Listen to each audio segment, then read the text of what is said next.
Halo sahabat Sport News Indonesia, kembali lagi di channel Sport News Indonesia.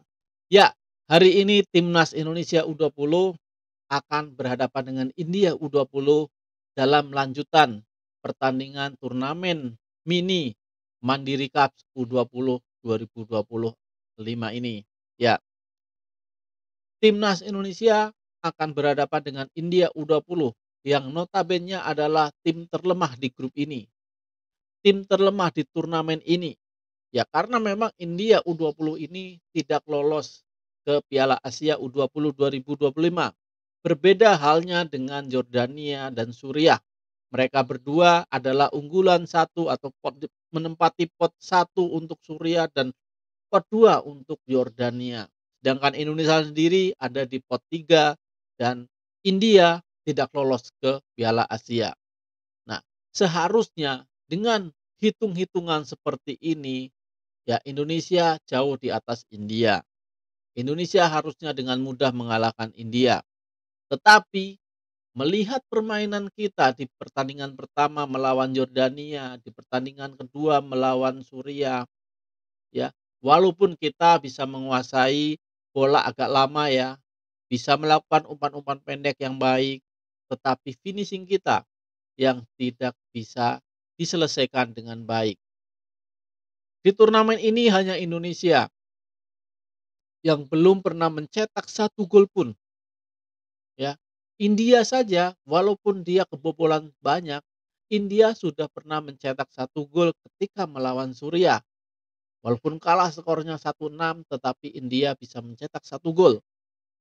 Sedangkan Indonesia dikasih tendangan penalti pun tidak bisa mencetak gol. Ya, Indonesia pernah dikasih hadiah penalti saat melawan Jordania, tetapi Indonesia tidak bisa mencetak gol. Ini membuktikan ya, membuktikan, Indonesia ini ada masalah dalam hal mencetak gol, ya. Untuk pertahanan saya rasa udah oke lah ya, baiklah, menurut saya baik. Permainan juga lumayan baik ya, tetapi masalahnya satu, nggak bisa mencetak gol. Karena kalau dalam pertandingan sepak bola nggak bisa mencetak gol, ya nggak pernah jadi pemenang, nggak pernah menjadi pemenang dan kemungkinan besar kalah. Paling paling banter imbang gitu ya, kalau nggak bisa mencetak gol. Nah, ini Indonesia masalahnya dalam mencetak gol, ya. Indonesia pernah merasakan ya, mempunyai striker-striker handal ya. Kita flashback ke 20 tahunan ke belakang ya, Indonesia pernah diisi oleh striker haus gol seperti macam Kurniawan Dwi Yulianto, ada Budi Sudarsono, ya, ada Bambang Pamungkas, ada Boas Salosa, ada Christian Gonzalez, ya. Mereka-mereka ini haus akan gol, tetapi sekarang kita tidak memiliki striker-striker seperti itu, ya. Tapi zaman dulu bek-bek kita juga melempem ya, banyak sekali kita kebobolan gol, apalagi kalau berhadapan dengan tim-tim seperti Thailand atau tim-tim dari Asia Timur macam Jepang, Korea Selatan, Cina, kita banyak sekali kebobolan gol.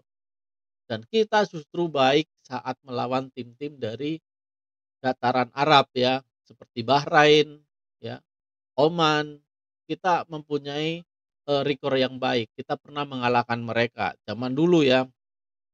Tetapi saat berhadapan dengan tim-tim Asia Timur kita selalu kalah, dan kalahnya itu bukan skor 1-0, 2-0, bisa 5-0, 6-0.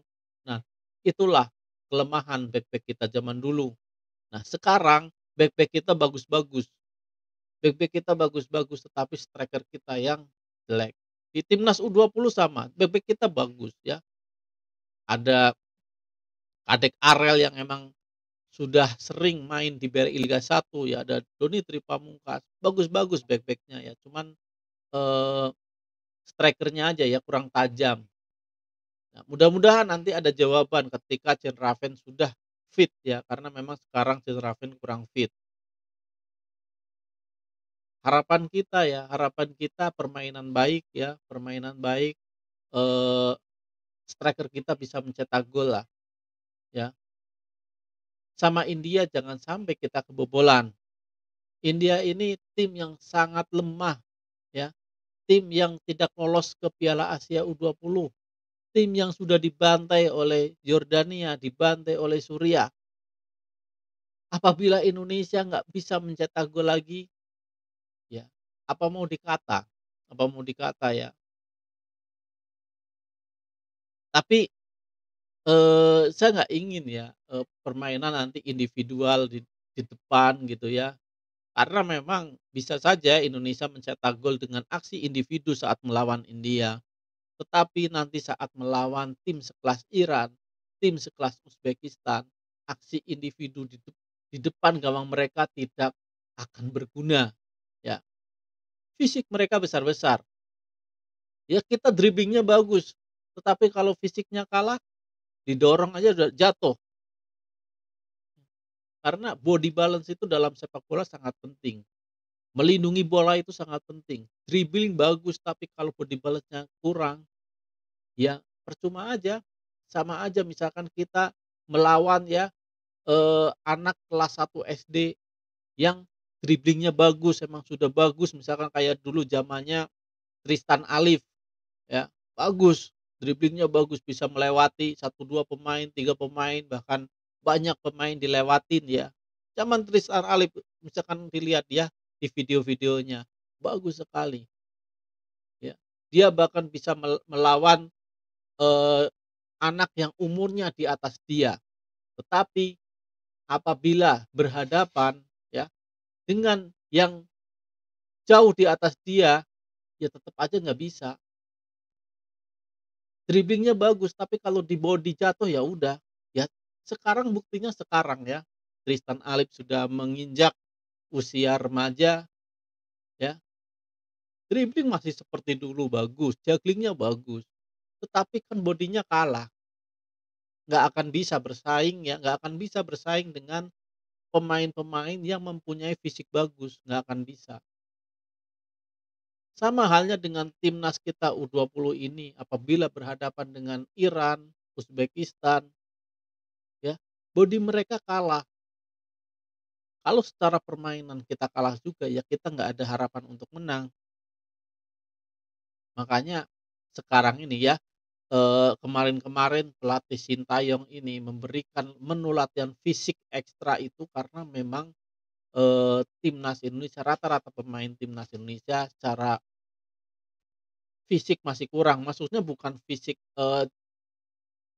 ketahanan dalam berlari ya, fisik, kontak fisik, body balance saat berbenturan itu kurang. Ya itu diperbaiki oleh Sintayong, makanya kita di Piala Asia U23 kemarin juga bisa bersaing sampai ke babak semifinal ya. Terus di Piala Asia U20 juga kita bisa bersaing, karena memang fisiknya itu yang dibenahi, bukan taktik semata. Taktik boleh jago, tetapi kalau pemain tidak mendukung, nggak akan jadi. Ya, utamakan pemain-pemain untuk usia muda ini fisiknya juga bagus. Sekarang untuk tinggi badan bagus, okelah 178 rata-rata, 178 ke atas.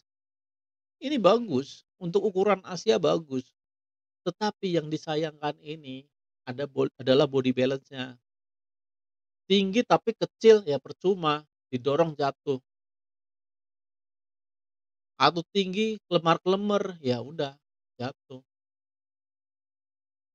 Kita butuhkan itu pemain yang bisa duel, satu lawan satu,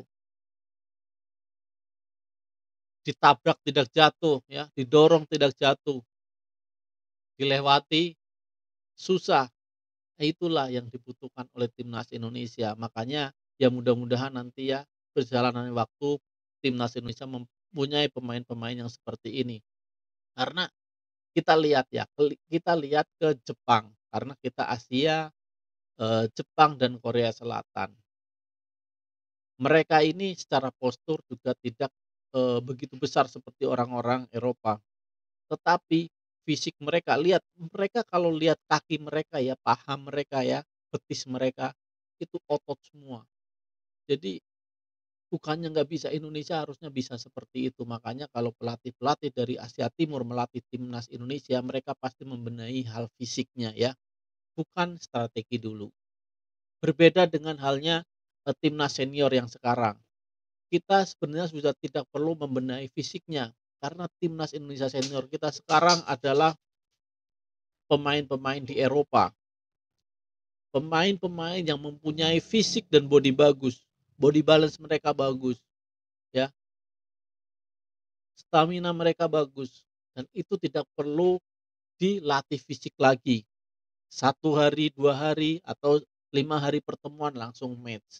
Itu sudah bisa, karena pemain-pemain kita yang ada di Eropa. Berbeda halnya dengan pemain-pemain kita yang ada di Liga 1, mungkin 1, 2 bisa mengimbangi lah, seperti Rizky Ridho, saya rasa bisa mengimbangi.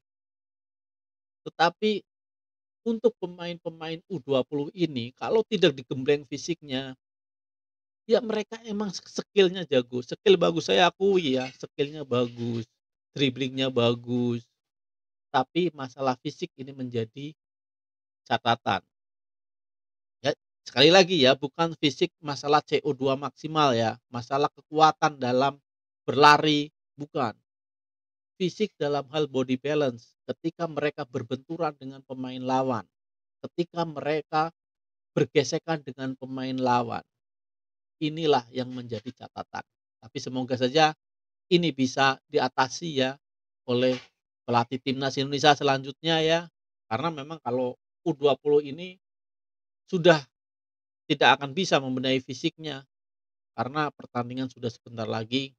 Tapi kita harap dengan kelemahan fisik ini bisa diatasi ya dengan strategi yang matang dari coach Indra Safri. Mudah-mudahan timnas Indonesia nanti sukses di Piala Asia U20 2025. Indonesia hebat.